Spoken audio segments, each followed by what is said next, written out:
What's going on, everybody out there? I'm West Mountain Jay, and today I'm going to show you a setup I got in one of the van life situations right here, and I hope you enjoy it. So this is my Toyota Previa 1991. I've had her about 1 year now and gotten about the best I could get out of her. Right now I've got a couple other vans that I've got set up as well, so I kind of been doing this a while, and I really like this one. It's sad to let it go, but you know, I'll show you what I mean by having to let it go, because I got a couple windows that I got broken, but we'll show you around. This one doesn't have a door handle. I just open it from the inside, and it's very minimalistic. I don't really keep a hold of a lot of stuff. All I really need is a nice little padded place to lay down, and I got a food cabinet, and that's about it, you know. Like the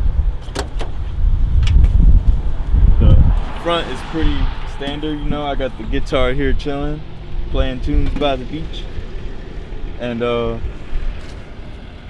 for the most part it's pretty chill, I'd say. Now I don't cook anything. I eat all my food raw. I'm vegan, so I just make salads whenever I want, and you know, I don't have to worry about lighting up a stove or anything like that. And I've got this solar panel up here which I can show you, and that's how I get all my power, so I ain't gotta go to the coffee shops, you know what I'm saying? I can just charge up this little Goal Zero generator hookup, and I got power all day as long as the sun's out, even on cloudy days, really. It's awesome.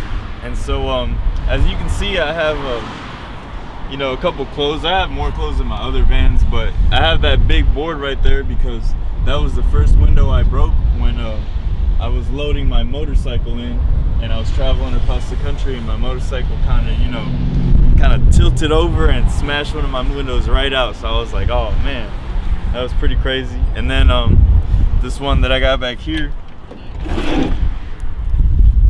I was just backing into the parking lot a little too fast, and there was a wall there, and the bike on my I guess it hit the bike, and the bike smashed my window too. So that's two of them down, but you know, I cover them up with some good old incognito kind of rainbow colors there, you know.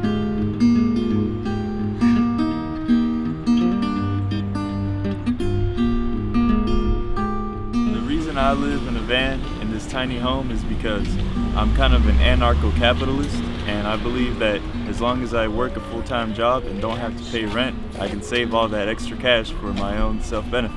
Some of the benefits, aside from just not needing to pay rent, a lot of the benefits is I get to practice minimalism, so I don't have to have too many earthly attachments, and that takes space in your brain, so it brings a lot of peace of mind. Also, I'm a single man, so unless I was to find some kind of girlfriend, then maybe I would consider renting, but for the time being, I'm just on my own, so I have to worry about anybody else.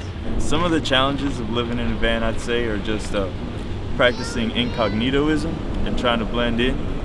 Now, it depends on like what area, I guess, of town that you want to be in and do that kind of thing, but it's not too hard, really. You just kind of put some nice like boards up on the windows. You just don't play any like loud music or anything. So another one of the challenging points of living in a van is not having enough electricity and power, and that's why I got the solar panel on top that charges my generator, and that allows me to have more power so I can work on my laptop, charge my phone, and all that stuff. But without that, it can definitely be a little challenging. One more challenging point about van life is cooking and having somewhere to cook your foods, having the right equipment. And I can understand that point, because cooking, a lot of people love to cook, everyone loves to eat, right? Well, I just kind of eventually phased out of it by being a raw vegan, and now I only make raw salads every day, and that's most about what I eat is just salads and fruits. One of the ways that I make money in San Francisco is I do Uber Eats delivery, and so people are always going to be hungry every day, and it's kind of a guaranteed market right now. Who knows if things will change in the future, but it's very lucrative. I also, on a side hustle, I do busking, which is live performance around the city with my guitar. I play gypsy jazz, and people throw me tips, so that's always a good way to come up. Also, I'm in a band right now, and we play live jazz in downtown San Francisco twice a week, and we get some random gigs every now and then. Like, we just got paid to play at the screening of the movie Hook in Alamo Square. Another way that I preserve my money is I invest in a lot of gold and digital assets such as Bitcoin and cryptocurrencies. Those are some reasonable ways to keep a hold of your financial wealth secure. If anything happens to your mobile home, you won't have to worry about it.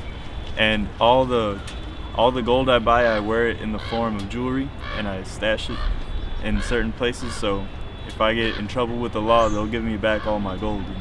I usually find places to park kind of randomly, but I do have certain areas that I regulate and I park my other vans at for sure.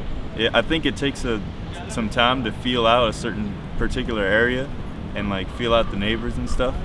And some you'll notice are more accepting than others. Even with like the parking and the traffic cops, they'll find favor in some places more than others. It's just about kind of learning the game.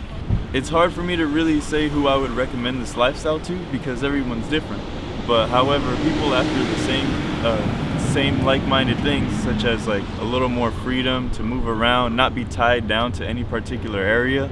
If they want to like skip town, they can go right ahead with all their stuff. Or if anyone who wants to save money and has a really nice paying job but doesn't like paying rent.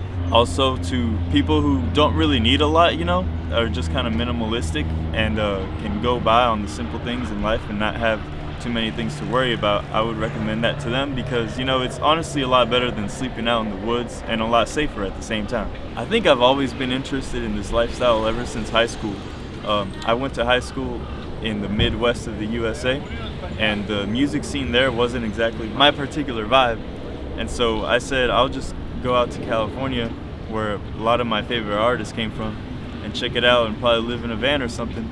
And I didn't really think that seriously of it, but when I came over here and I saw like the way that things are going and the way that kind of you can play this game and come out on top, it definitely interested me because I had a very strong strive and ambition towards anarcho-capitalism, and that's how I ended up here today. I say my philosophy is to live and have the best time that you possibly can while you're here, because life is short and any day it could all be over, and you don't want to look back and say you didn't have fun, right?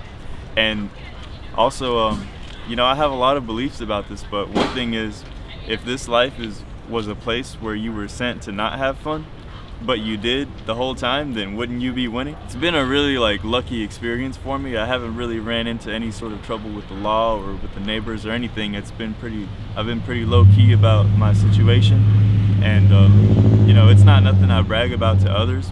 And my close friends know that I do it, and they're cool with it because they know I'm a cool guy doing cool things, and it's definitely worked out for me because I'm not paying San Francisco rent.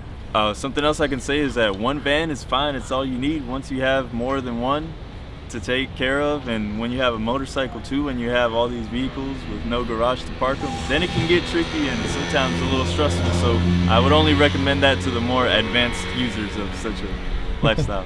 You guys can check me out online on my YouTube channel, and you can find me. It's called West Mountain J. West like the direction, mountain like what you climb, and J like the blue bird. I'm also on Instagram as the same name, West Mountain J. You can find me on there through the hashtags as well. And you can find all my original music online for sale at West Mountain J Bandcamp. Hi everyone, hope you enjoyed this episode in the Alternative Dwelling series. If you wanted to see more, a playlist is popping up right now where you can watch every episode we've ever made.